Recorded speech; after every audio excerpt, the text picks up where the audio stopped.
welcome to day number 4. Welcome to day number 7. Day number 12. Welcome to Do It Heartily.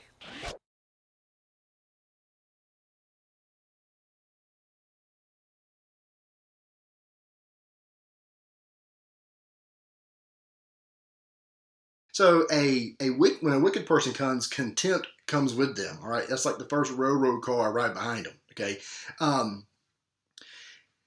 a good example of this biblically is in Genesis 38, and really the whole chapter there. We're not going to read that. I'm just going to kind of tell you the story. You may be familiar with it, but you know that Jacob had 12 sons, and those were the 12 tribes of Israel. And they sold their brother Joseph into slavery, and then they all go down to Egypt. And this is Judah that we're talking about, one of these 12 sons. And Judah had 3 sons at this point. And the first son, he found a wife for him, and her name was Tamar. And it says in Genesis 38 that his son displeased the Lord, so the Lord took his life, and he died. And then you guys may be familiar with this. The culture of the day was, he had no children. The culture of the day was that his wife would go and marry the brother, and then the children from that marriage would be under the dead brother's name. It was kind of like, it was a way of carrying on that man's name and that man's family.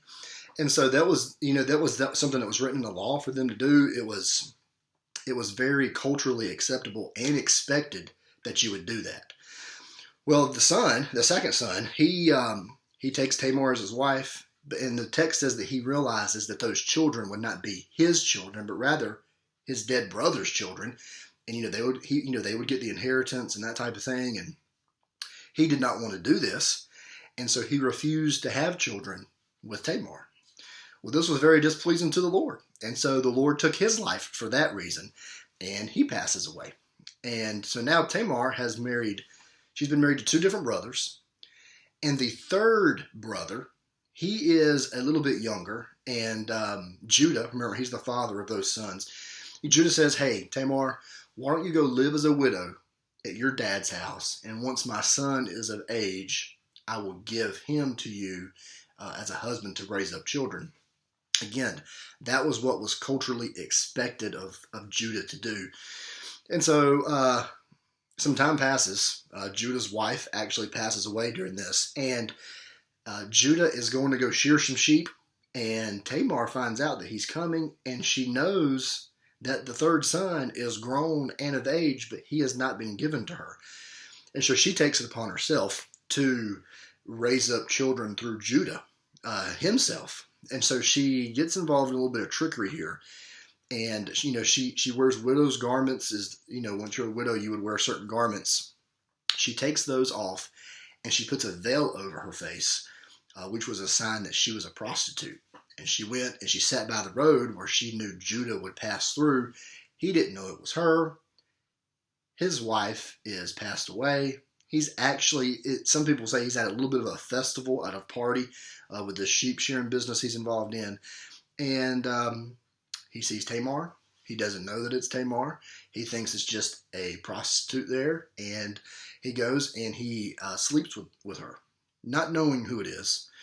And before that's done, Tamar says, well, what are you going to give me to pay me for this? And he says, well, I'll give you a young goat. And she says, well, that sounds like a great idea. What are you going to give me so that I know that you'll give me the goat? And so he took his ring off and his staff. He gave it to her as kind of like a pledge that he would bring the goat.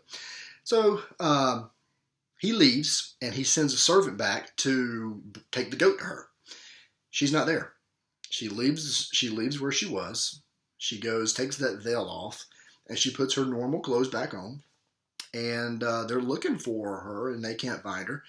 And then Judah says, well, just let her keep those things. He says, I do not want to be the laughingstock of the town because I'm looking for this prostitute.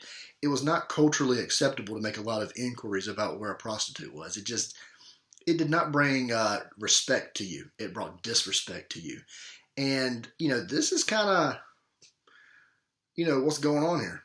Okay, if Judah realized, and that's kind of not quite where the story ends. The story keeps going, but I'm going to stop there because that's kind of our point. But the point is this: he realized that if he continued in his actions, that he would be disregarded as someone of no respect, that he would be rejected himself, that people would look at him like he's worthless, that he's a nobody, that he would be the laughing stock of the town.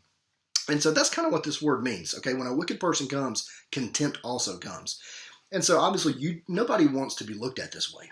And so Judah, in our example, he took, measures to make sure that people would not, look at him that way. He's like, man, forget about my ring and my staff. I'm just going to not worry about them. And so, he made he was trying to avoid contempt.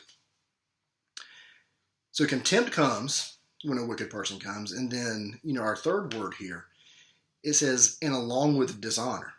So when a wicked person comes, contempt also comes, and along with dishonor. The word dishonor is a word that means to disgrace.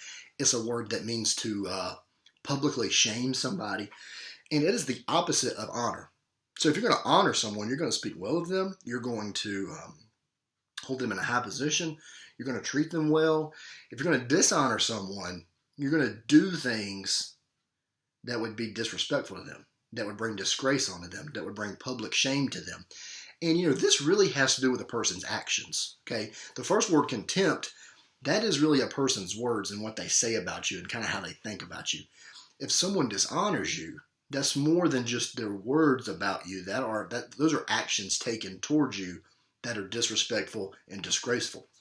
So it's the opposite of honor. And, let me read this. I read this when I was studying this word, is that this word dishonor, and for those of you that care, this is the Theological Word Book of the Old Testament. It's a great resource. But anyway, it says this about this word: the effect on the object of the verb. You may say, well, Pastor Chad, what in the world is that?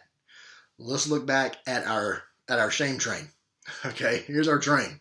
Okay, wicked man is driving this thing, and he has got contempt, dishonor, and scorn coming up behind him. Okay, so this word dishonor, it is the effect on the object of the verb. Okay, so let's look at our train here. Look at our verse that's up there in the corner. I've re-highlighted the words. What is the verb there? Comes. Okay, the wicked person is coming. And then contempt and dishonor and derision, they come with him, along with him. So the verb is to come somewhere, to go somewhere. But what is the object of that? Okay, the subject is the wicked man. What is the object of that? When the wicked man comes, it doesn't really say really where he's coming to or anything like that. But I think if you think about it, you'll be able to get this. When the wicked person comes, contempt also comes along with dishonor, derision. It's coming to you.